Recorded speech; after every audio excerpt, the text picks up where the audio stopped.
স্বামীৰ আৰু যাৰ বাবে ধন বিচাৰি পত্নীক শাৰীৰিক আৰু মানসিকভাৱে নিৰ্যাতন চলাইছে স্বামীয়ে। এক ভয়ংকৰ তথ্য পোহৰলৈ আহিছে, ভয়ংকৰ ঘটনা সংঘটিত হৈছে। পত্নীক শাৰীৰিক আৰু মানসিকভাৱে নিৰ্যাতন চলাইছে কেৱল ফৰ্চুনাৰ গাড়ী কিনাৰ যিহেতু মন স্বামী জিংকু বৰাৰ, আৰু যাৰ বাবে ধন বিচাৰি এনেদৰে পত্নী বনশ্ৰী বৰপাত্ৰ গোহাঁই কেনেদৰে শাৰীৰিক আৰু মানসিকভাৱে অত্যাচাৰ চলাই আহিছে স্বামী জিংকু বৰাই। আৰু এই ঘটনাই এতিয়া তীব্ৰ প্ৰতিক্ৰিয়াৰ সৃষ্টি কৰিছে, চাঞ্চল্যৰ সৃষ্টি কৰিছে। প্ৰায় 9 বছৰ পূৰ্বে যিহেতু মৰাণৰ বনশ্ৰী বৰপাত্ৰ গোহাঁই জিংকু বৰাৰ সৈতে বিবাহপাশত আবদ্ধ হৈছিল আৰু এগৰাকী 7 বছৰীয়া কন্যা সন্তানো আছে দম্পতীহালৰ। আৰু ইতিমধ্যে বনশ্ৰী বৰপাত্ৰ গোহাঁই পিতৃয়ে দিয়া এডোখৰ মাটি বিক্ৰী কৰিবলৈ দাবী জনাই আহিছে স্বামী জিংকু বৰাই। অন্যথা হত্যাৰ অভিযোগো দিছে, হত্যাৰ অভিযোগো উত্থাপন হৈছে। ভাবুকি দিয়া বুলিও অভিযোগ উত্থাপন কৰিছে পত্নীয়ে।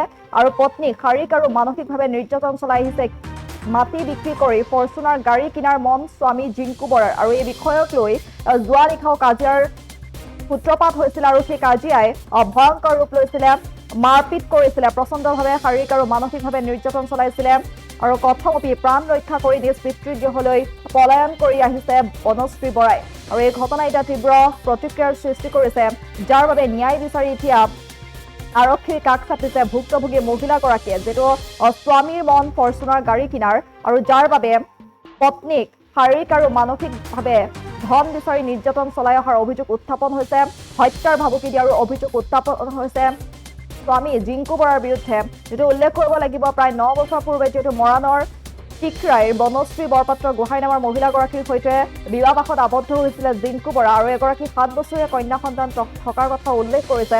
কিন্তু শাৰীৰিক আৰু মানসিকভাৱে নিৰ্যাতন চলাই আহিছে স্বামীয়ে কিছুদিনৰ পৰা, কিয়নো স্বামীক লাগে ফৰ্চুনাৰ গাড়ী, আৰু যাৰ বাবে এনেদৰে পত্নীক ধন দিবলৈ, এনেদৰে ফৰ্চুনাৰ গাড়ী কিনাৰ বাবে ধন দিবলৈ পত্নীক শাৰীৰিক আৰু মানসিকভাৱে নিৰ্যাতন চলাই আহিছে। তদুপৰি পত্নীক হত্যাৰো ভাবুকি প্ৰদান কৰাবলৈ উল্লেখ কৰিছে। আৰু অৱশেষত ন্যায় বিচাৰি এতিয়া মৰাণ আৰক্ষীৰ কাষ চাপিছে ভুক্তভোগী মহিলাগৰাকী। আৰু এই ঘটনাই এতিয়া তীব্ৰ প্ৰতিক্ৰিয়াৰো সৃষ্টি কৰিছে।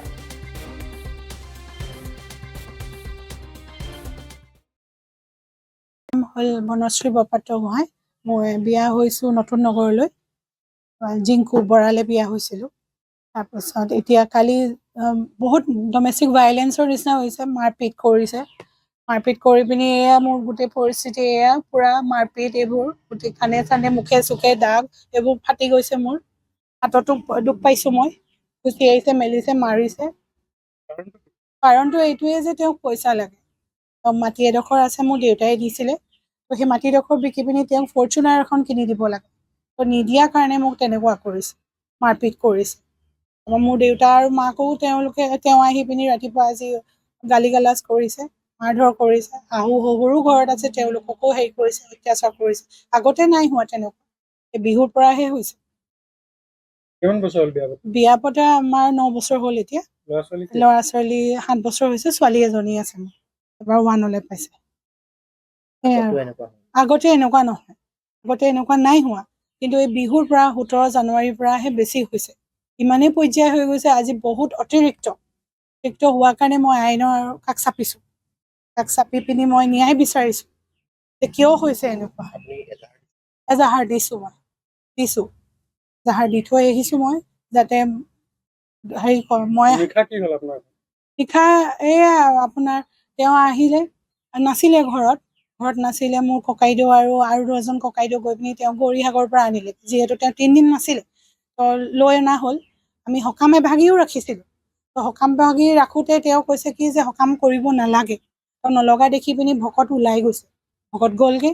তাৰপিছত আৰু তেওঁ কৈছে কি যে মোৰ নামত তোমালোকে সকাম ৰাখিব নালাগে। ঠিক আছে, নালাগে, তেনেকেই থাকিলে। তেওঁ মোক কিবা অংক এটা বুজাইছে, তো অংকটো বুজিবলৈ মই চেষ্টা কৰিছোঁ, তেওঁ মোক বুজাবলৈ চেষ্টা কৰা নাই। মানে বেলেগ বেলেগ কিবা কিবি কৈছে। তাৰপৰা গালি গালাজ, 22 মাত মাতিছে। মাতি অনাৰ কাৰণে মই অকণমান আঁতৰি বহিছোঁ। বহাৰ কাৰণে মই জোৰত বহিছোঁ। তাৰ পৰা মোক চুলিত ধৰি, বুকুত ধৰি আনি একদম চুচৰাই আনিছে। আনি লৈ পিনি মোক মাৰিছে, মাৰ ধৰ কৰিছে। ইমানেই মাৰিছে, মোৰ এইবোৰ দাগ বহি গৈছে। হৈ যোৱা স্বত্তে তাৰপিছত মই বাচিবলৈ চেষ্টা কৰিছোঁ। শহুৰ সোমাইছে, শহুৰকো গটিয়াই পেলাইছে। তাৰপিছত আকৌ মাৰিছে, আকৌ ৰুমৰ ভিতৰত মোক 2টা বজালৈকে তলা মাৰি পিনি ভিতৰত ভৰাই থৈছে। ৰাতি মোৰ গাত মুটিও দিছে, সেইষাৰো মই কৈছোঁ, মুটি মেলিও দিছে। ড্ৰিংকছো কৰে তেওঁ, নকৰা নহয়, বহুত কৰে। আগতে ইমান নকৰিছে, আজিকালি কিন্তু ৰাতিপুৱাৰ পৰা ৰাতিলৈকে অকল ড্ৰিংকছে কৰি থাকে, নহয়েও। কোন কোন আছে আপোনাৰ মোৰ ঘৰত শহু শাহুৰ, আমাৰ এওঁ আছে, মই আছো আৰু মোৰ ছোৱালীজনী। যেতিয়া আপোনাক মাৰপিট কৰিছিলে তেতিয়া সেই সময়ত কোন শহু শাহু আছে? শহু শাহুৰ আছে, লগতে মোৰ খুৰী শাহুৰো আছিলেহি, যিহেতু সকাম ৰাখিছিলো। খুৰী শাহুৰ আহিছিলে গাঁৱৰ পৰা, তেওঁ আছে। তেওঁ কি কৰিব? তেওঁ কৰিব নোৱাৰে। শহু শাহুৰো বচাইছে, তেওঁলোককো অত্যাচাৰ কৰিছে, তেওঁলোককো মাৰধৰ কৰিছে। তেওঁলোকে কি কৰিব? উপায় নাই। ইমান মস্ত ডাঙৰ মানুহ এটাই মাৰিছে যেতিয়া কোনো ৰক্ষা কৰিব নোৱাৰে। কিবা অস্ত্ৰও আনিছিলে নি মাৰিব? অস্ত্ৰ এবাৰ লৈছিলে, তৰোৱালে মোক কাটিবলৈ লৈছিলে এটা ৰাতি। তাৰপৰা সেই মই বাচিলো, শহুৰে বচালে মোক। তাৰপাছত এদিন ডিঙিত ধৰি পিনি চোঁচৰাই মাৰি পিনি ডিঙিত ওপৰলৈ দাঙি থৈ দিছিল। সেইবাৰো মই যেন তেন মোক শহুৰে বচালে। তাৰপৰা আৰু এবাৰ মাৰিছিলে, ঘৰত কোনো নাই কাৰণে মই OC ছাৰলৈ ফোন কৰিছিলোঁ। ফোন কৰি পিনি OC ছাৰে তেওঁক লৈ আনিছে পুলিচ থানালৈ। তেতিয়া আমি আহি পিনি কথা বতৰা পাতিলোঁ, দুই ঘৰ ফেমিলিয়ে গৈ পিনি কথা পাতিলোঁ। তেতিয়া ক'লে যে তোমালোকে ঘৰতে ছেটেল কৰিলোঁ। সেইটো তেনেকৈ কৰাৰ পাছতো এতিয়া অতিৰিক্ত হ'ল, কালি বহুত অতিৰিক্ত। তেখেতে একোৱেই নকৰে বৰ্তমান। আগতে সৰু সুৰা বিজনেছ কৰিছিলে, কাঠৰ বিজনেছ কৰিছিলে, এতিয়া বৰ্তমান নাই কৰা, ঘৰতে আছে।